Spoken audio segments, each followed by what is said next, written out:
إياك نعبد وإياك نستعين اهدنا الصراط المستقيم صراط الذين أنعمت عليهم غير المغضوب عليهم ولا الضالين آمين. بسم الله الرحمن الرحيم. الحمد لله رب العالمين والصلاة والسلام على سيد المرسلين وعلى آله وصحبه أجمعين. ربنا اشرح لنا صدورنا ويسر لنا أمورنا واحلل عقدة من ألسنتنا يفقهوا أقوالنا. اللهم فقهنا في الدين وعلمنا التأويل واهدنا إلى صراطك المستقيم. وصل اللهم على سيدنا محمد عبدك ونبيك ورسولك النبي الأمي وعلى آله وصحبه وسلم. وبعد. Alhamdulillah, kita bersyukur kepada Allah Subhanahu wa taala kerana sekali lagi kita diberi taufik dan juga inayah perhatian daripada Allah Subhanahu wa taala untuk kita menyambung semula diskusi pada kitab At-Tibyan fi Adab Hamalatul Quran karangan Imam Nawawi rahimahullahu taala wa radhi'an. Kita dah masuk kepada bab yang kelima kan? Bab yang kelima. Bab yang pertama kita dah bincangkan berkenaan dengan muqaddimah kan, itu sejubis berkenaan dengan kelebihan-kelebihan Al-Quran. Dan yang kedua kita dah sebut ada pembetulan kan? Pembetulan yang kedua pembetulan maksudnya itu isu berkaitan dengan kita melebihkan kan, ataupun kita mengutamakan ahli Al-Quran berbanding orang lain, ataupun melebihkan bacaan Al-Quran berbanding zikir-zikir yang lain. Itu yang disebutkan dalam bab yang kedua. Pada bab yang ketiga berkenaan dengan larangan menghina ataupun menyakiti orang-orang yang di kalangan ahli Al-Quran. Dan yang keempat berkenaan dengan adab-adab penuntut dan orang yang mengajarkan Al-Quran. Itu yang kita bincang panjang semalam. Hari ini kita nak masuk bab yang kelima berkenaan dengan adab-adab pembawa Al-Quran. Pembawa Al-Quran maksudnya kita kata pembawa Al-Quran ni, kalau kita katakan sebelum ni, selalunya lah, kalau kita lihat perkataan bab yang sebelum bab yang keempat menceritakan apa yang perlu dilakukan oleh orang yang berhubung dengan Al-Quran tak kala proses pembelajaran berlaku. Proses pembelajaran berlaku, contohnya contoh sang guru mengajar, si murid menerima pengajaran, pembelajaran. Selama proses tu, apa yang ada yang perlu diajar boleh. Kemudian yang dalam masalah ni adalah bukan maksudnya dalam proses tu tak semesti proses tu. Maksudnya seorang tu ada dalam jiwa dia, contohnya hafazan Al-Quran, dikenali sebagai orang-orang ahli Al-Quran, maka depan masyarakat umum apa dia perlu ada. Ada orang depan masyarakat umum apa dia perlu ada sifat. Boleh faham? Kalau macam sebelum ni, waktu dalam proses, sama ada proses pembelajaran tu sebagai seorang guru. Guru maksudnya apa? Kaitan dia dengan kepada anak murid dia. Kan? Kalau anak murid adalah kaitan anak murid kepada si guru dia. So tanggungjawab si murid untuk terhadap guru dia, dan tanggungjawab si guru kepada anak murid dia. Ada adab yang kita bincang. Ini secara umum, lagi umum. Macam mana kita di hadapan masyarakat kita punya pakaian macam mana, nak keluar dan sebagainya. Boleh dia lebih kurang lagi Tom Suri kata sudah sama dengan sebelum tu. Cuma mungkin ada tambah-tambah sikit. Baik, kita baca bab yang kelima. Qala al-musannif rahimahullah, qala Imam An-Nawawi rahimahullah taala wa radhi'an fi kitabih adab fi tibyan fi adab hamalatul Quran. Bab yang kelima, adab-adab pembawa Al-Quran. Sebahagian adab-adab pembawa Al-Quran telah dinyatakan di dalam bab sebelum ini. Itu kan sebutlah. Di antara adab-adab pembawa Al-Quran yang lain, ini maksudnya ditambah lagi lah, ialah seseorang itu hendaklah berada di dalam keadaan dan sifat yang paling sempurna dan mulia. Maksudnya secara umum asasinya mesti dia ni berada dalam sifat yang paling mulia dan juga sempurna. Bila dia apakah sifat paling sempurna tak kala dia bersama dengan family dia, contoh. Apakah sifat paling mulia tak kala dia bersama dengan masyarakat dia, sebagai contoh. Apa sifat tu yang segala basic dia. Kita kena cari benda tu. Okey ya. Kemudian kata musannif, dia juga hendaklah menjauhkan dirinya daripada semua larangan Al-Quran dengan tujuan mengagungkannya. Apa saja yang dilarangkan oleh Al-Quran, kenapa? Kena dia tegah awal, tegah diri dia. Sebagai apa? Sebagai satu alamat dia mengagungkan Al-Quran. Maksudnya apa yang inilah yang dilarang oleh agama lah kan. Tu boleh kan? Kalau dia melakukan benda yang sama, orang nampak tahfiz pun lebih dating. Nampak? Tahfiz pun dating. Nampak? Habis lah. Dari sini dah. Dari sini. Habis nampak ni. Tahu lah. Dia juga hendaklah berada dalam keadaan terpelihara daripada pekerjaan yang hina. Hatta pekerjaan dia kena bila tak boleh. Nak pergi kerja yang hina seperti apa? Antara pekerjaan yang hina adalah termasuk pekerjaan yang hina sebenarnya berbekam. Dia jadi apa? Dia jadi orang tukang bekam orang. Tu sebenarnya daripada sudut uruf dalam kitab-kitab fiqh. Dalam kitab fiqh daripada sudut uruf antara kerja-kerja hina adalah tukang bekam orang. Tukang bekam. Doktor lain lah kan. Daripada sudut dari sudut syarak lah. Tapi daripada sudut uruf. Sebab apa? Isu ni dia berkait dengan apa? Berkait dengan nanti isu bila kita kahwin tu kena ada apa? Allah SWT apa? Setaraf. Sekufu. Tu dia isu kaitan tu. Kerana macam mazhab Syafi'i meraihkan masalah sekufu tu. Sebab apa? Dia berkait dengan kemaslahatan wanita. Boleh kan? Okay, apa antaranya lagi disebutkan orang kutip sampah. Tak boleh. Tu benda-benda yang apa? Yang hina. Di Malaysia ni buruh kasar tu yang main Hafiz. Daripada Bangladesh, dari Indon. Buruh kasar je ni? Yang buat bangunan. Namanya Hafiz. Ni Hafiz kan? Jadi macam mana tu? Jadi sepatutnya kita kata gengnya Hafiz ni, kita gengnya masyarakat kena muliakan dia sepatutnya. Tapi bila sekarang ni masalah kita masyarakat pun tak pandang. Jadi tengoklah golongan bukan masyarakat Hafiz, golongan agama pun masyarakat kita pandang macam mana. Bukan doa, jadi lebay sengit doa. Saya tu dia bukan sebenarnya apa sepatutnya masyarakat yang kena angkat kan. Tapi dia adalah keadaan terdesak macam mana. Tapi sepatutnya hal keadaan kita kata yang sepatutnya adalah dia mesti menjauhi apa dia? Benda-benda kerja-kerja ni. Sebab apa? Dalam dada Al-Quran.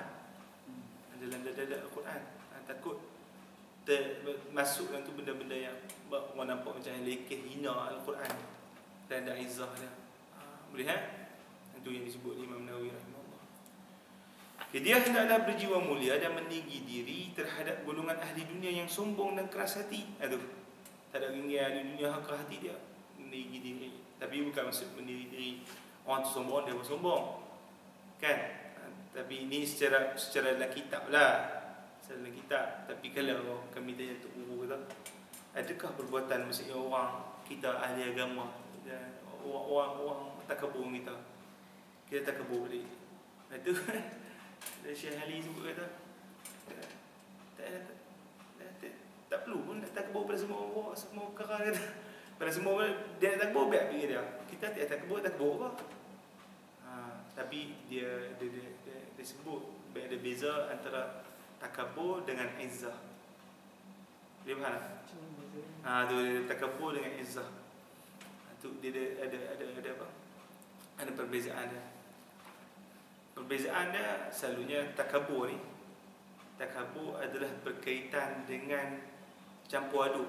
Campur aduk selalunya adalah berkaitan kebatilan. Kita dah bermasalah kan? Kita bermasalah. Lepas tu kita apa? Kita tak mau mengaku. Kita angkat diri. Sebab tu Nabi kata al-kibru batarul haq.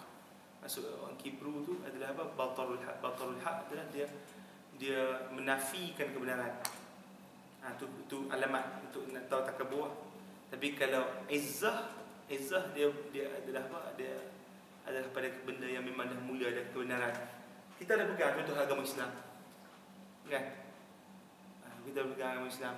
Kita bukan melingkir diri pada orang, tak. Cuma kita bangga dengan agama yang kita ada. Itu Islam. Masyarakat majmuk. Masyarakat majmuk. purisme, nasionalisme. Tak, bukan kita bangga. Bukan kita kata semua agama bawa kepada kebenaran. Kita ada semua agama bawa kebenaran. Agama yang mutlak memang isu kebenaran, isu mutlak. Agama kan? Cuma jadi kita ceritalah masalah sen tu nanti ya. Masalah ni. Tu diskusi usul ada masalah pluralisme. Ustaz yang Ustaz sebut izzah tadi tu. Macam mana kalau macam dalam gambaran kepala saya, biasanya kita kalau kita belajar fiqh ni, mana izzah tu benda yang memang dalam syarak, macam masjid, mana izzah agama pada masjid, pada Al-Quran. Yang maksud tadi tu izzah dalam bab izzah batin ke izzah yang zahir? Izzah tu yang kali ni bukan manusia, bila kita sebut manusia pada inilah, pada batin lah. Pada batin memang dia orang ni dia bangga dengan apa yang ada. Tapi bangga pada isu kebenaran lah. Bukan sebab tu kalau bezakan antara apa tadi,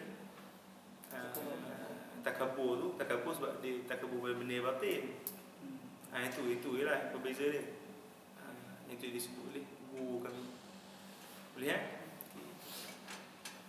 mana tadi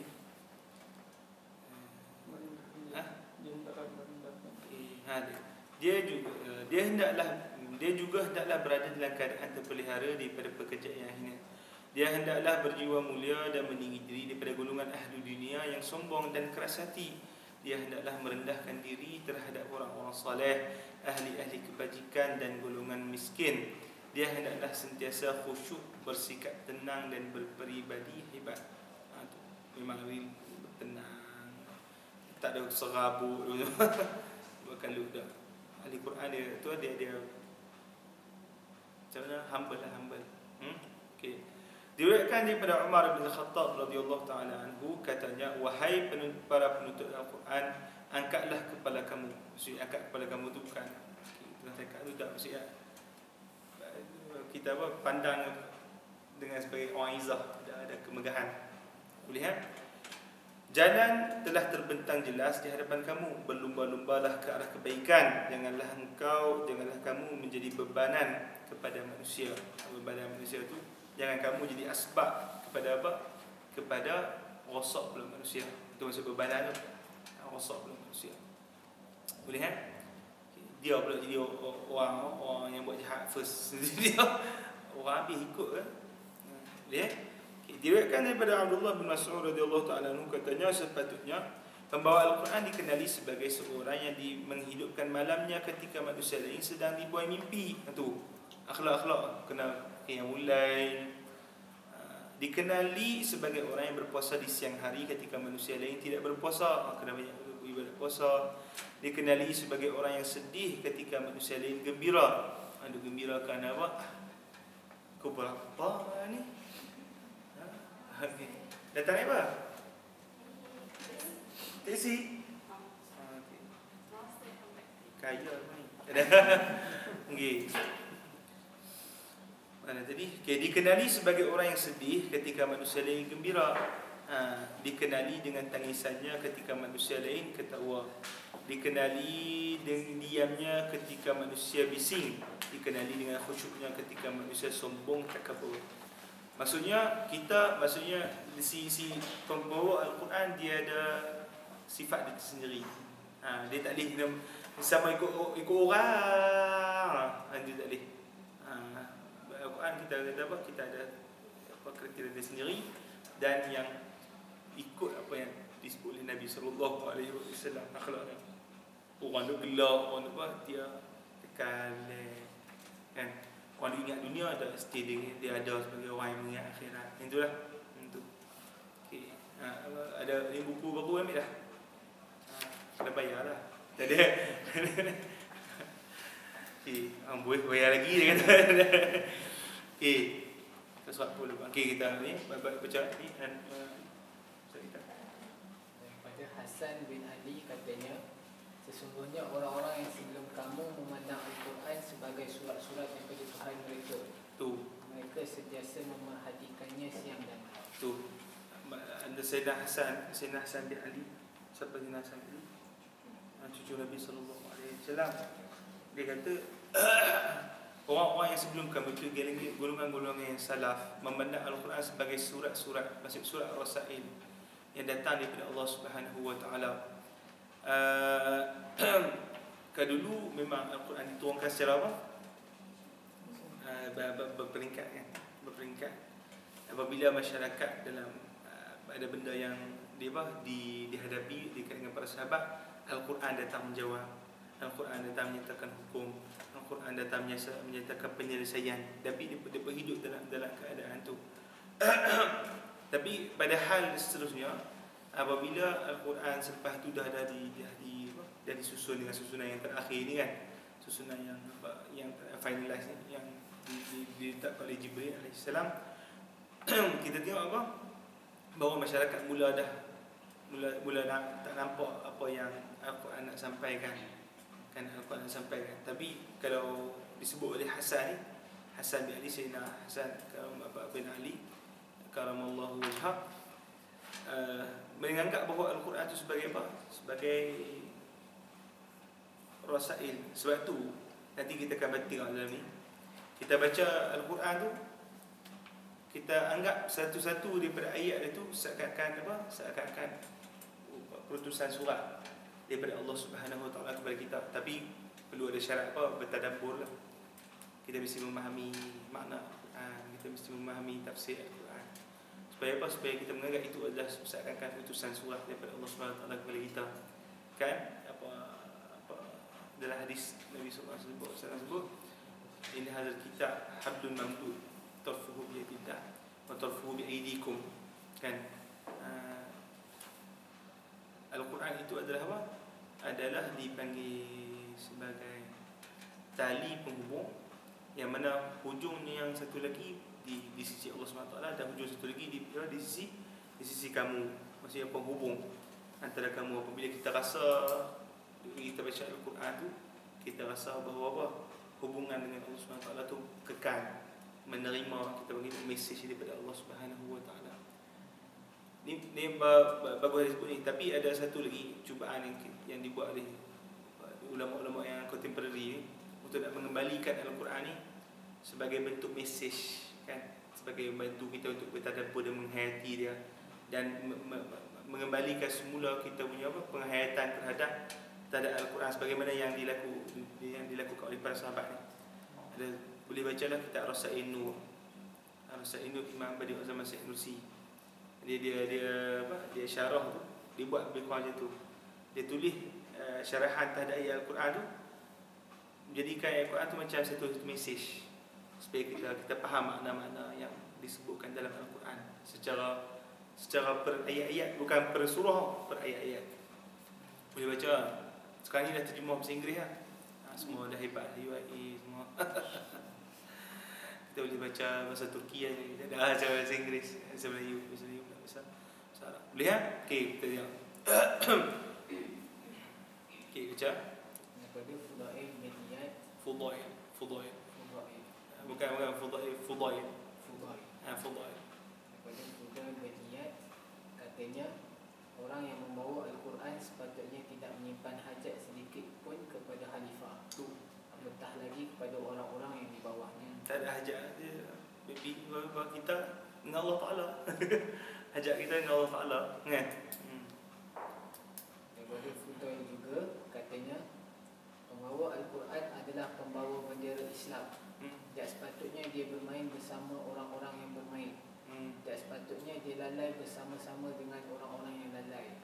Tidak sepatutnya dia melakukan perbuatan yang sia-sia bersama-sama dengan orang-orang yang melakukan perbuatan yang sia-sia. Dia tugas dia besar. Kemegahan dia kena ada. Tak boleh buat ikut suka, ikut flow, panggil macam tak boleh. Okey. Fasal. Okey, seterusnya Di antara perkara yang paling penting untuk diawasi oleh seseorang penuntut Al-Quran ialah dia hendaklah berwaspada daripada menjadikan Al-Quran sebagai sumber pendapatan. Ini perbahasan untuk menyara kehidupannya. Macam mana? Boleh tak? Mengajar. Okey. Patutnya pada asasi kita elakkan untuk jadi sumber pendapatan. Okey. Betul? Kita tengok contohnya. Diriwayatkan daripada Abdul Rahman bin Syabil radhiyallahu anhu, katanya Rasulullah sallallahu alaihi wasallam bersabda, Waalaikumsalam. Iqra'ul Qur'ana wa la ta'kulu bihi wa la tajfu anhu wa la taghlu fihi. Bacalah Al-Quran, janganlah kamu makan dengannya, janganlah kamu menjauhkan diri dari. Maksud makan dengannya itulah jadi sebagai sumber pencarian, sumber untuk apa? Cari duit sebagainya. Janganlah kamu menjauhkan diri daripadanya, dan janganlah kamu melampau padanya. Jangan terlampau jauh sangat, jangan melampau-lampaukan. Kita sebutkan maksud melampau-lampau tu apa? Kita terlampau obses kan baca Al-Quran, kita akan hadkan segalanya pada Al-Quran tu je. Yang lain tak tengoklah, tak tengok realiti, tak tengok sunnah, tak tengok apa semua. Dia baca tu kan, itu dia bagi ulu dalam Quran. Boleh, tapi kalau setengah-setengah jafi fiha tu maksudnya dia baca Al-Quran tapi buat lebih kurang pula kan. Lebih kurang. Boleh faham? Okey. Okey, sebenarnya Daripada Jabir radhiyallahu lan qalabal mumkinu wajiban aw mustahilan wa zalika la yuqal. Dia kata adapun bukti bahawa perbuatan Allah Subhanahu wa taala pada mencipta benda yang mungkin atau ataupun tidak menciptanya. Boleh faham? Benda mungkin atau benda mungkin makhluk. Benda mungkin, benda makhluk adalah suatu benda yang jaiz, iaitu benda yang harus pada sudut akal manusia. Kita kata apa? Ada burhan, ada bukti dia. Maka apa dia bukti dia? Fali'annahu la wajaba, jikalau kita katakan wajib bagi Allah Subhanahu wa taala sesuatu, syai'un, sesuatu, minha iaitu daripada penciptaan makhluk ataupun daripada apa? Daripada meninggalkannya. Pada sudut akal, iaitu pada sudut akal, lawistahala aklan, nescaya mustahillah akal itu. Macam mana tu mustahillah akal itu? Lan qalabal mumkinu wajiban au mustahilan. Nescaya apa? Perkara yang asalnya apa? Mungkin akan jadi wajib. Dalam masa itu kita kata apa? Wajib tu akan bertukar menjadi mustahil, mustahil akan jadi bertukar menjadi wajib. Wazalika la yuqal. Benda tu tak boleh untuk kita fikir pening, jadi pening. Macam mana tu? Macam mana?